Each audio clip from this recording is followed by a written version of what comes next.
Good afternoon, everyone. Thank you so much for joining us today for Creatio's webinar. Today, we'll be discussing Creatio's ideas about building AI-based recommendations engines in Creatio. I'm joined by two of my colleagues from Creatio as we walk you through both a presentation and live demonstration of this topic. My name is Creatio, and I look forward to hosting this discussion and fielding the Q&A.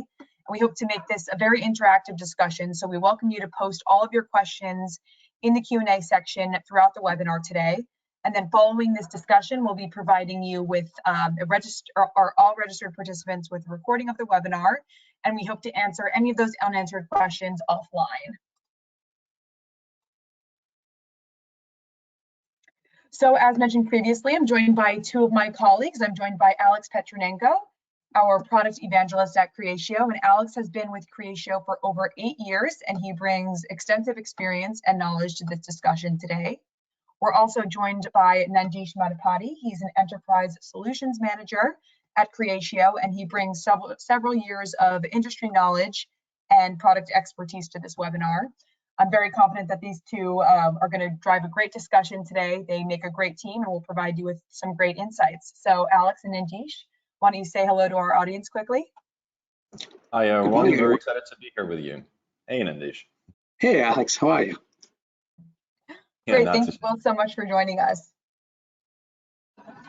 So we've established the following agenda for the discussion today. First, we will be talking a bit about the topic that we're discussing, followed by a discussion of AI trends and solutions in Creatio. Next, we'll discuss the types of recommendations and use cases, followed by a strategic roadmap discussion. Then we will have our live demonstration, followed by that interactive Q&A discussion. Again, we invite you to ask any of your questions throughout this discussion today by posting it in the chat section of this webinar. Now I believe I'm handing off to Nandish to kick off this discussion today. Hey, thanks, Corey. And hey, good morning, everyone, again. Very excited to be on this webinar. I think it's very exciting. It's a really important topic, and I can vouch for that because I just had the conversation about this yesterday with one of my key prospects. And that is very exciting. Now, we have a lot of things to cover, and I think Alex is going to do a really high-quality demo. But before we get there, it's critical that we understand why are companies looking at this new technology of AI and machine learning. We need to understand that companies don't invest in any technology unless there is a business benefit to them. So in light of that, Gartner actually did, which is one of the leading market research firms, they went and they asked companies, what are the top 3 reasons why are you looking at AI and machine learning? And obviously everybody thinks about repetition, repeating cost, reducing cost, repeating manual tasks. Those are some of the key things that come to our mind, right? Everybody thinks about AI as a chatbot and customer service replacement of chat agents or whatever that may be. But what is very surprising in this situation is that when they stacked rank and started looking at the top priority, one thing stood out, 40% was on customer experience. And that is remarkable because ultimately, and when you start unpacking that data, customer experience is a key element that is tied to the profitability of the company because your repeat customers are going to come back and buy more things from you. And if you do customer experience right, the best thing is the customers are going to become brand ambassadors, right? So they're going to go to their relatives, they're going to go to their family members, they're going to go to their friends, and they are going to sell on your behalf. And typically when I think of customer experience, 2 companies come to my mind. One is Amazon, other is Apple, right? 2 extreme examples of customer experience. And if you look at Jeff Bezos and then the shareholder letter that he's been printing out since 1997, the year he went public, 2 things he talks about: customer obsession, which is what's basically customer experience, and day one mentality. And I think that is the key reasons why companies that have heavily invested in customer experience tend to be the most profitable. They are trillion-dollar companies, and therefore everything makes sense when you start looking at this number, right? So with that in background, what does this actually mean for companies that are focused on the CRM side, right? How do you start applying, because customer experience can be so vague, and the multiple touch points through e-commerce and chat and contact center, marketing, you name it, there's just so many things in there. One of the key things that we can think about is how do you communicate with your customers? How easily, how targeted are you with that? So there are 3 things that we can break it up into.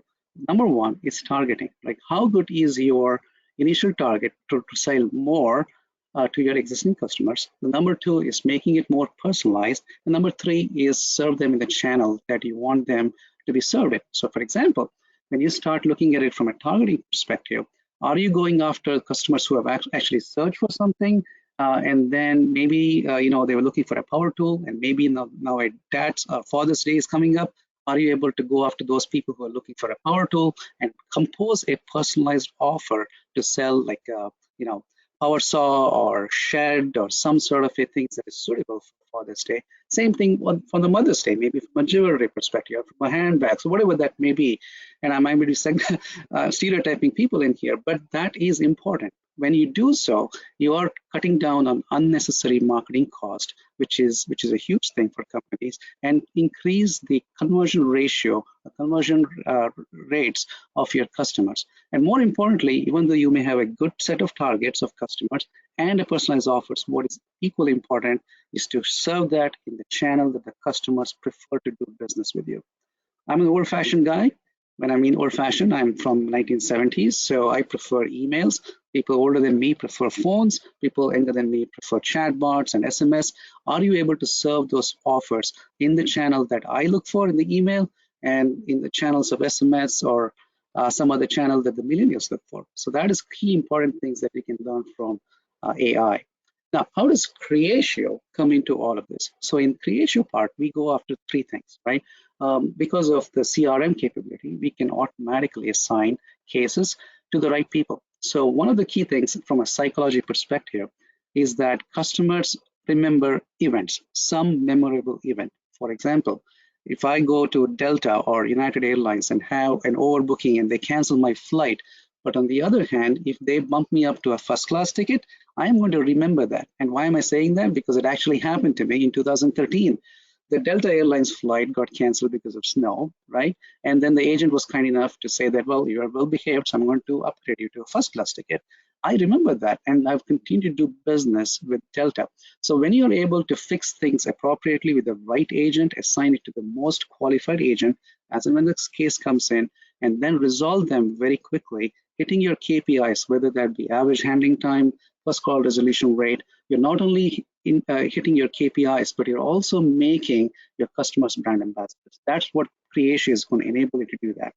Second part is predictive scoring, right? You don't want to go after every lead. Not every lead is a great lead.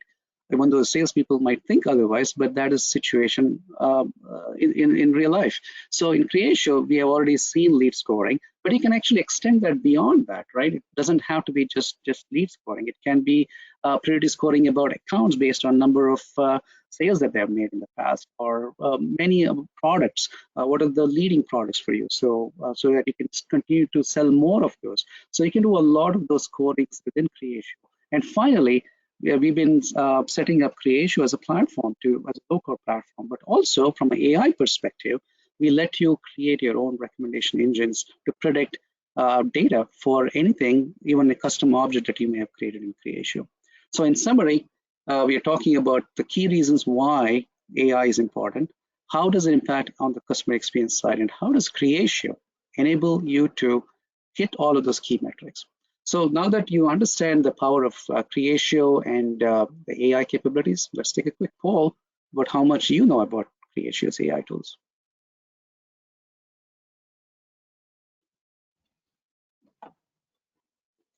Corey, if you can launch the poll, please.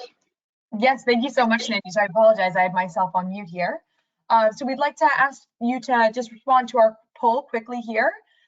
We'll be showing you the options shortly, and the question is, how familiar are you with Creatio's AI tools? And while we give you just a moment to respond to this question, we are going to take some of the questions that have been asked by the audience. So in just a moment, we will show the options.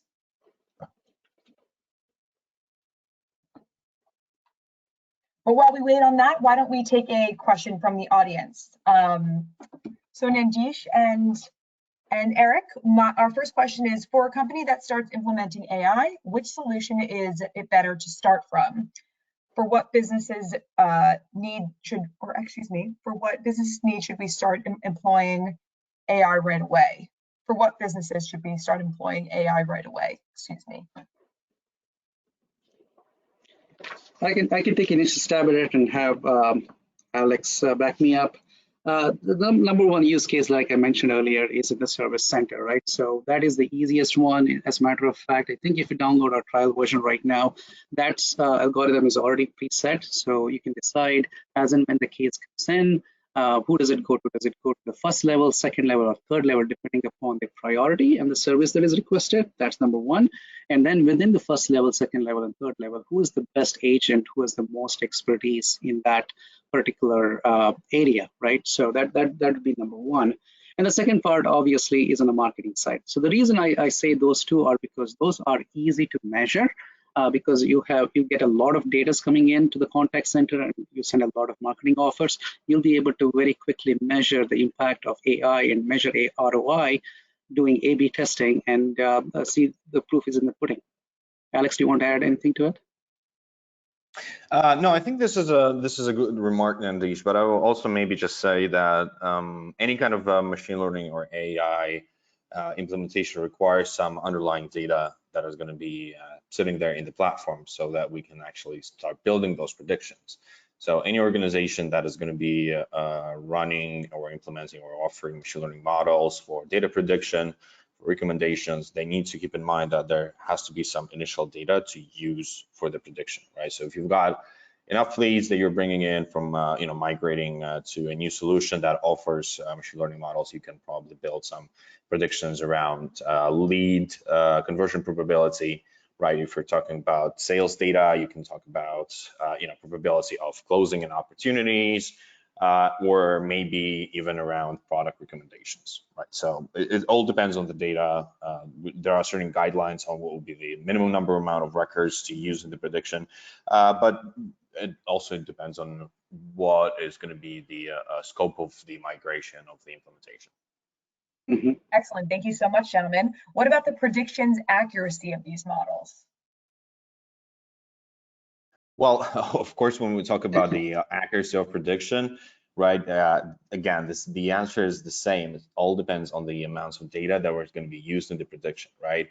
And also because the machine learning models will be retraining on a scheduled basis, on a trigger basis, each time that they make a prediction, each time that they either confirm or don't confirm the accuracy of the made prediction, right? It will become more and more accurate. So this is not a place and situation when you can expect your machine learning model to be 100% accurate straight away, right? We all understand that there is going to be some time that is going to be needed in order to deliver the most accurate prediction.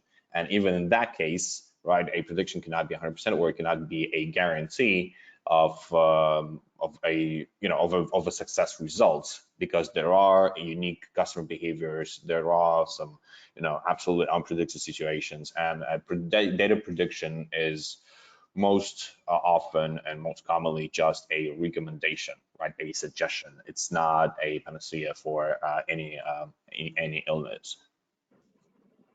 Excellent. Thank you so much both for answering these questions. Let's continue with the webinar.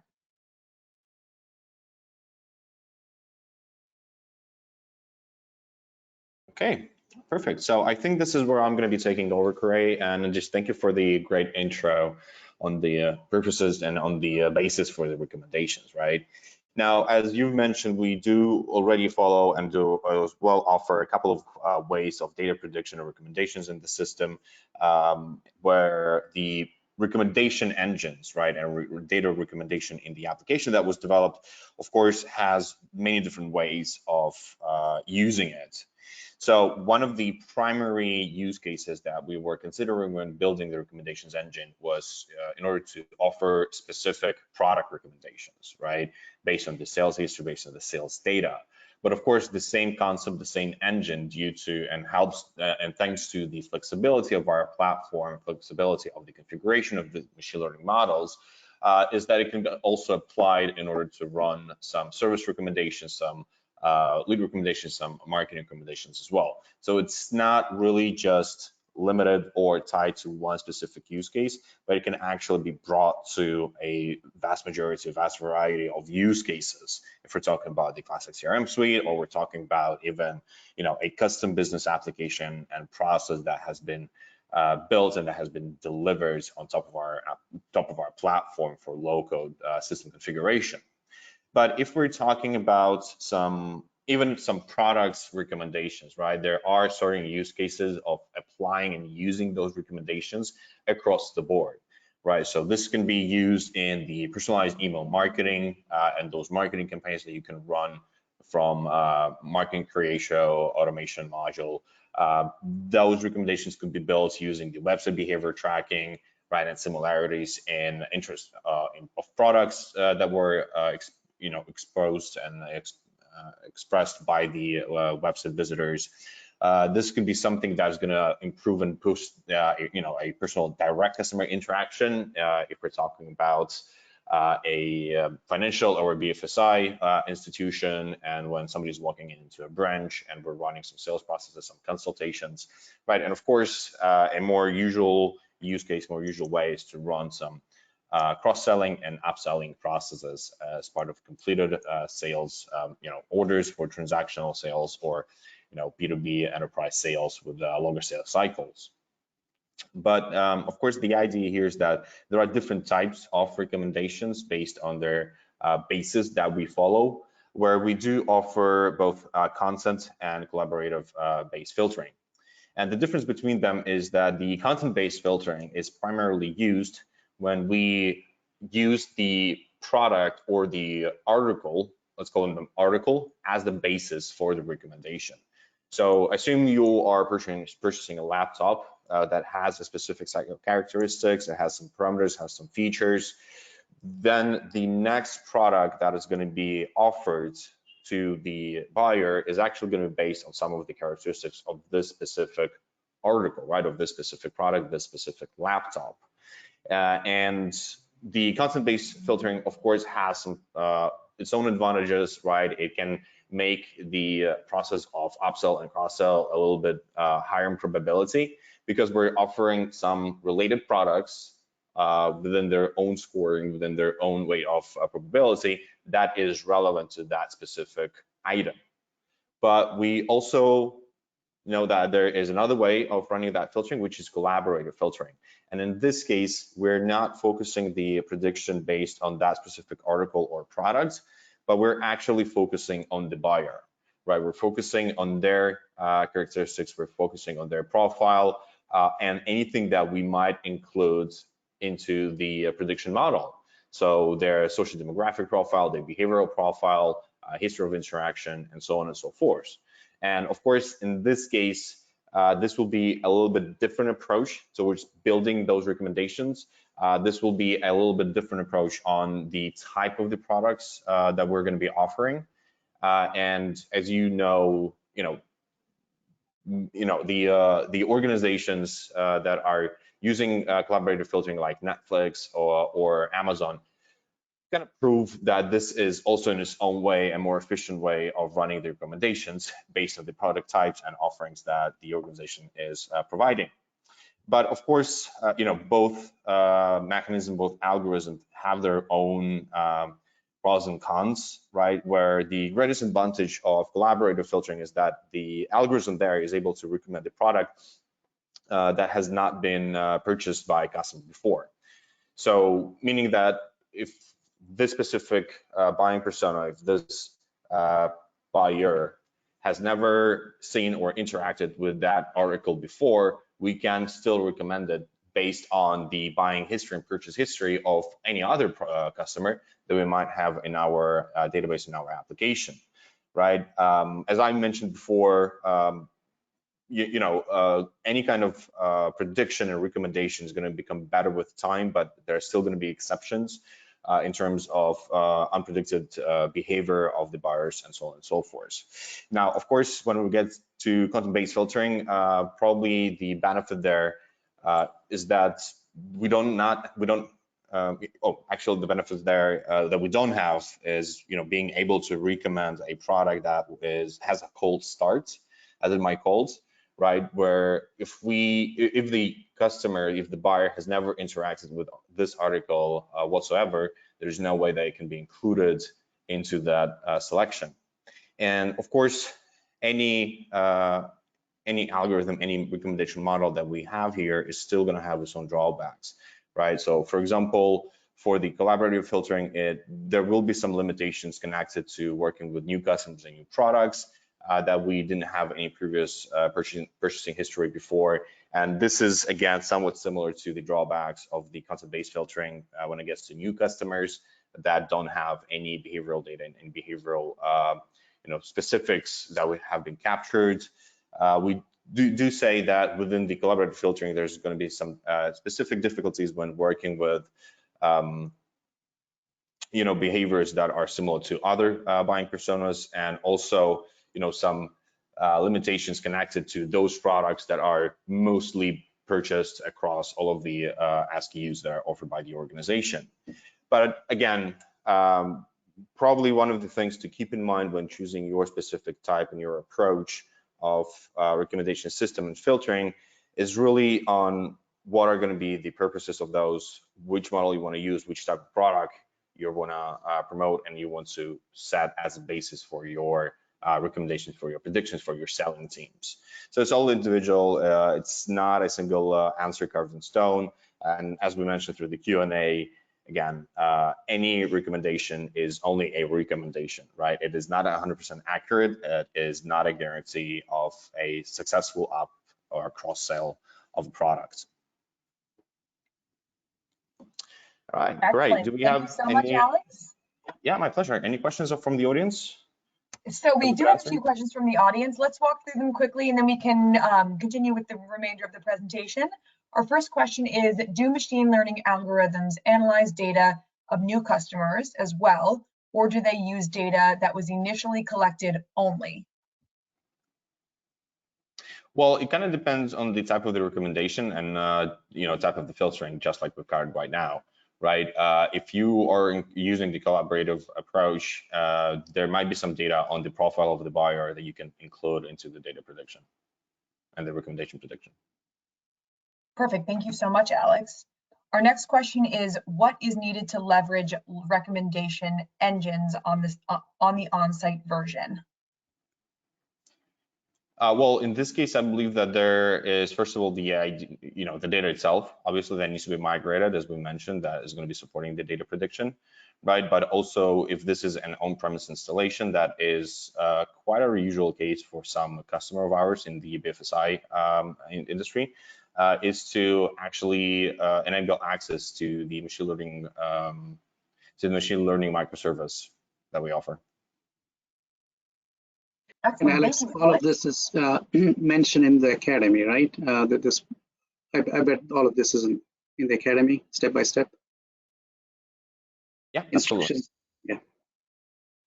Great, thank you, gentlemen. And our next question is, if we have a database of purchases of our novelties, can we build a recommendation engine that would identify similar customers to those who have purchased novelty products?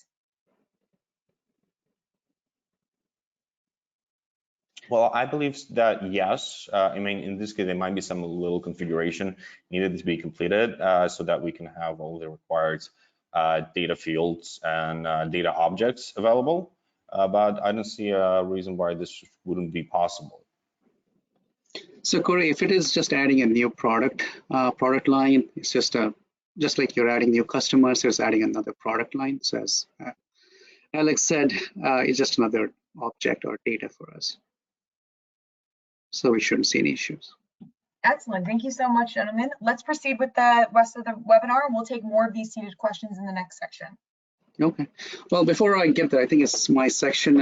Alex, I think you brought up a great point. So yesterday I was talking to one of my prospects, and they had an interesting use case. They sell beverages to restaurants, and typically the way the leads come in is they get it from third-party sources. They're looking at CRM to bring it in. But as and when the lead is created in the CRM, they want the AI to predict, just like I think you talked about collaborative filtering. to predict what kind of, if this is a restaurant of this type, they want to make predictions of how many sales that they were going to create and what kind of products would be the best position. And interestingly, after the lead has gone through this due diligence of distribution and nurturing and the sale is complete, they want to track what actually has changed from the initial prediction. I thought that was a pretty interesting use case, something that I've not seen before.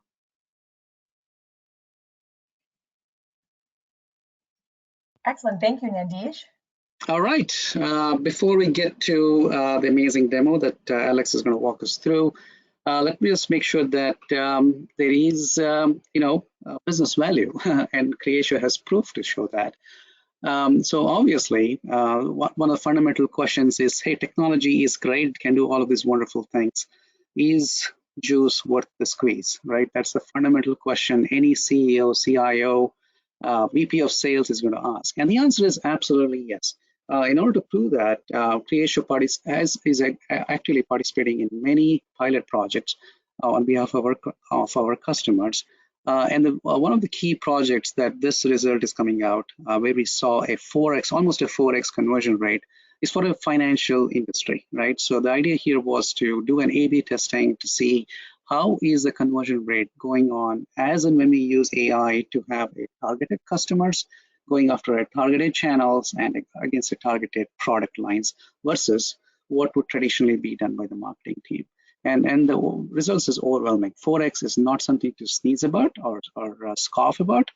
These are real dollar amounts. So even if there is a 3x conversion rate, and even if 10 or 20% of those conversions, lead conversions, do convert into an active sales, that's a phenomenal growth. Any VP of sales would be all over that technology to get better and better leads so that they can continue to hit their sales targets. And I thought that was fascinating. In addition to that, it can not only simply be on the product side, but this can also be on the channel side, like I talked about, right? Again, I'm an old-fashioned guy. Maybe I'm much older than my peers, but I like to, either use emails or visit the branch offices.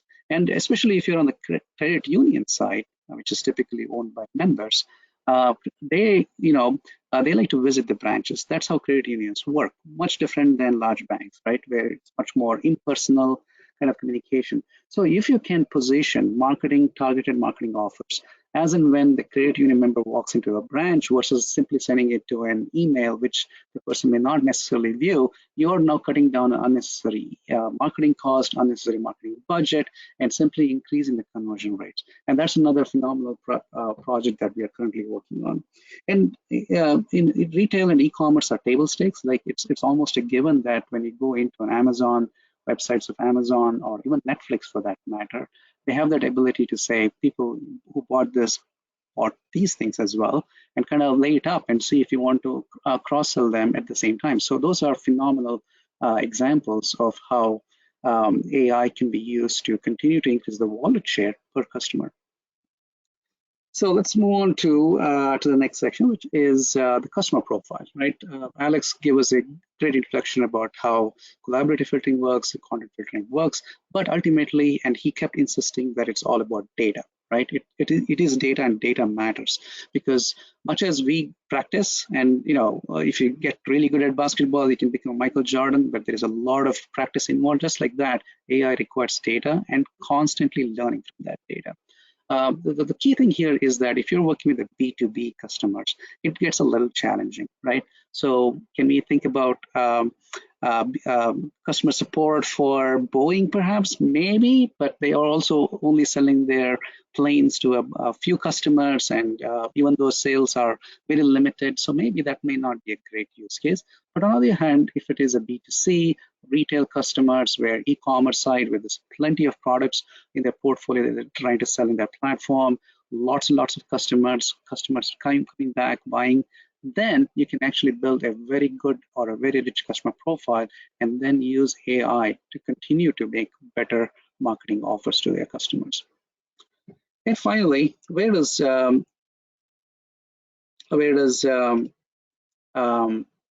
roadmap come from? Where does Creatio see, and where is our product team's focus? So it's broken up into 3 different buckets: collaborative, object, and content. The first thing, obviously, is that collaborative filtering is fairly a new topic for us. 7.16 was when we first introduced that, and continue to make enhancements in 7.16.1, and there'll be more and more enhancements in there. So there'll be more cool things to show as and when 2020 wraps up and moving on to 2021. But we're also talking about object similarity, right? So object similarity simply means that if there is an object, can we have something look-alike and then build profile around it? So for example, when I come to Netflix, for example, and then I have my own profile, and then I watch a show. So in that show, it could be a genre or a particular director or a particular actor or a particular rating, whatever that may be. All of those various parameters can define what my profile is, and then tell me that some other movie that matches up with that particular parameters is being served to me to say that, hey, you must also be interested in this. So that's basically how the suggestions for you on Netflix is based out of. And you can do the same thing in Creatio, right? So from a contact center perspective, as and when a self-service portal is available and the customer is looking for knowledge articles, you can say that, hey, people who looked at these knowledge articles also looked at these 4 more knowledge articles. So that's another great way for us to do that. And finally, there are drawbacks and benefits that Alex talked about. But if you bring in the hybrid approach of bringing collaborative content, however that may be, whether that is 2 separate filtering and then merge together, or bring collaborative into content or content to collaborative, those are another things that we are exploring. So AI and machine learning, in a sense, is a huge topic for our product team, and we are continuing to make progress in that, and more cool things are going to come out in the future. With that, I believe the next step is to talk about how we can implement that through a very powerful demo that Alex is going to walk us through. Thanks, Nandish. So I'm just going to ask for the presentation rights so I can share my screen. And we're going to jump into a quick demonstration. So I believe that you should be seeing my screen right now. And basically what we're going to do as part of the demonstration, that's not going to take us too much time, we're going to build a quick recommendation model that is going to be suggesting a next best offer for our customers and our consumers. So just a little bit of a background here and a little bit of a kind of basis overview.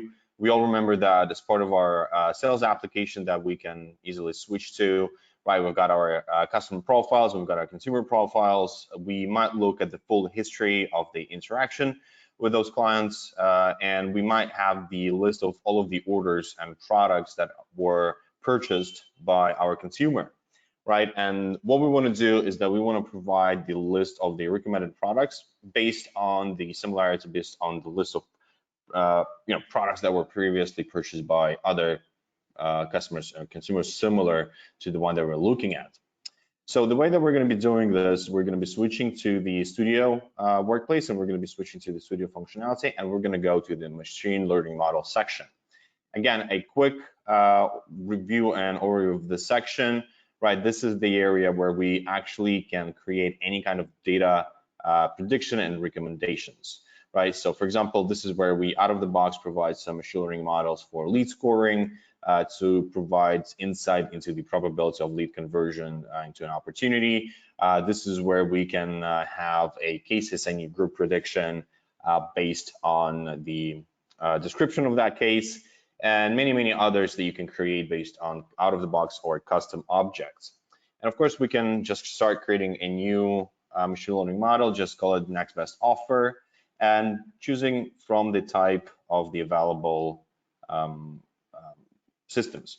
So for example, this is going to be the recommendation one, and we're going to be basing it off on the list of products included into our orders. Now, as I've probably mentioned this already a couple of times, but we do have an option to base it off on pretty much any object of the system, right? This is why we don't have any kind of limitations on the structure of the application, the database side, and we've got full access to all of the objects available in the application.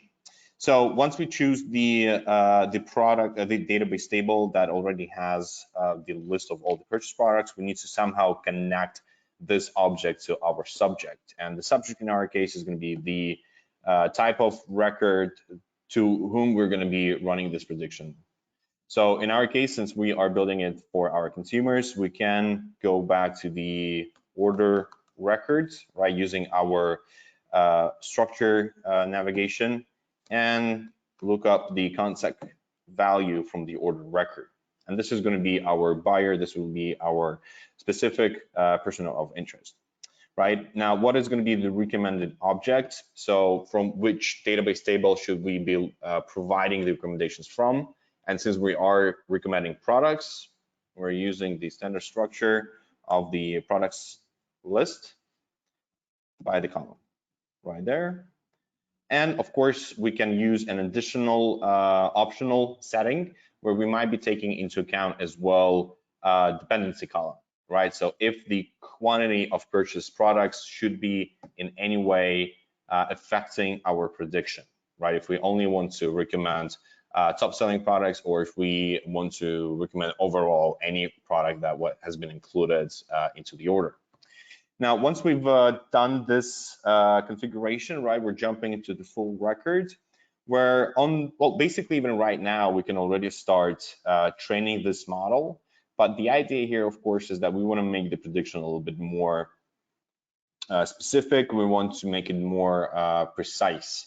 And in order to do that, we can include additional filtering conditions to display that, to first of all say that we're only going to be including the prediction based on those products from orders that have reached a specific status, right? So in this case, we can include only those that are in progress currently, so being delivered or have been completed previously, right? So at least those that have been expressly confirmed by the customers. And of course, we want to set up the prediction results. So how exactly we're going to be setting them in the application. And as you remember, in our consumer records, we already have a table for recommended products where the system will just provide and filter in the rest of the columns that we can tune up a little bit, and we can change some specific dates here, or provide the scoring into a different column from that object. But basically, as soon as we do these quick configurations, and you can see here that there has been zero development involved. This is a purely point and click style of configuration that is exposed to the system administrators, to the business analysts, citizen developers, and in some cases, even just business users who want to try building their own models and have the relevant access right. And this really is one of the ways that we are accelerating the time to valid, time to market, because we don't want to restrict the customers to only using development resources in-house or outsource development resources for this, right? And really just be able to create those from scratch with very simple self-configuration. So if we actually go now to our training sets, right, we see that we actually have a couple of errors here because the minimal number of records that we need to have in the database in order to run the prediction is 100, and we only have 82 at this moment. But the good thing is that we've actually exposed these settings directly to the model itself, right? So that we can as well quickly fine-tune the minimum data set and then actually run additional predictions, right? We see that this is already queued to be trained, and with just a couple of minutes, this will be updated. We're going to have some expected accuracy for this training, for this machine learning model, for this recommendation engine, right? The idea here is that, of course, the more data that you have in your database, perhaps the more time it will take in order to deliver this recommendation. We see that it's currently training. And of course, in certain cases, it makes sense to have scheduled trainings for your applications, for your machine learning models, only at time of the lowest performance or lowest peak of load and usage of the system. But of course, this is all defined on an individual basis, and this is something that we help our customers do with our academy services. But of course, the idea here is that just creating this machine learning model is not the end of it, right? This is just the model itself to run the prediction, but we also need to, and by the way, we can see here that we have completed the training here. Our accuracy is 0.69, which is pretty well for this kind of low amount of data that was included into the training data set. Perhaps this is based on high similarities between our buying personas. But we can now actually switch to our process library to actually trigger the recommendation, trigger the prediction of the recommendation of products, right? Because the model itself, as I mentioned, is only standing for a specific engine that runs that prediction. We need to evoke it, we need to somehow trigger it. And the way that we can do it is, of course, using our business process management engine. Since our machine learning model data prediction has been exposed to this tool, specifically in order to make those predictions dynamic, we want sometimes we need to run them dynamically within the process execution across different models of machine learning. For example, to dynamically rescore the lead, dynamically rescore the opportunity as we're moving through the stages. If we need to actually, dynamically have the most recent insight from the application, from the ML available. And of course, in this case, I'm just basically saying that I'm using the machine learning model elements. I'm picking up my model that I have available, right? And I need to specify how exactly I'm going to be running the prediction. So which profiles I'm going to be including, or which customers I'm going to be predicting it for, right? How I'm going to be filtering the specific objects, and how many products I'm going to be recommending, right? Or how many articles of product I'm going to be recommending. So I'm just going to say that I'm going to run 5. I want to include all of the records in the prediction here.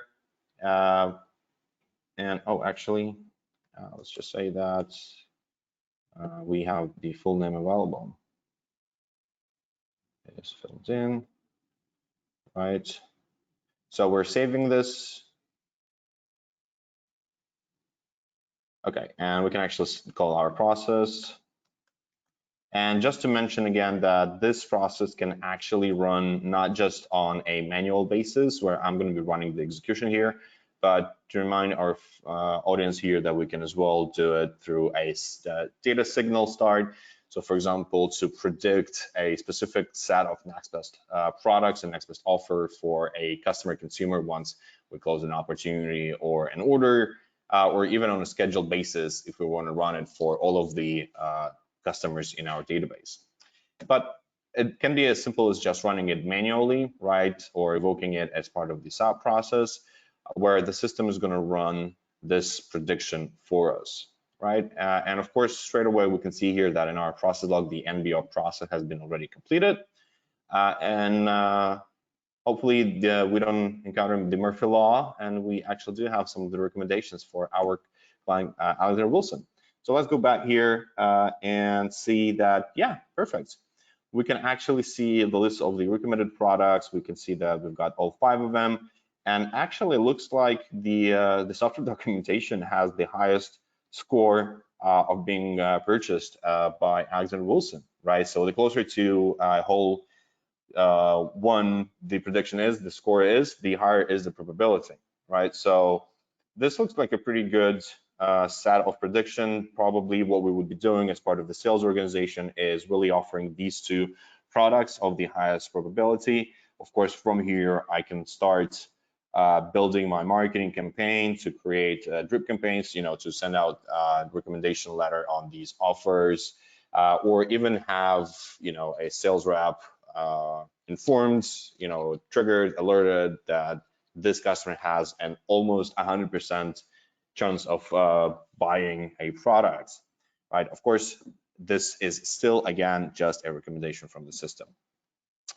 So I think that from my side, this will be it when it gets to the demonstration of the system. I hope this was very informative and kind of shows the whole flexibility of the platform when it gets to configuration of machine learning models specifically for recommendation engine, right? Why do we have it? How do we use it? How we can dynamically repredict that data, recommend that data. And if you guys have any questions, I'd be more than happy to answer those as part of our Q&A session. But at this point, Koray, I think I'm going to pass it over back to you. Great. Thank you so much, Alex. That was a great demo. And thank you so much, Nandish, for joining this discussion and walking our audience through the topic today. So one of the questions that we have from the audience is there an industry where recommendation algorithms cannot be applied?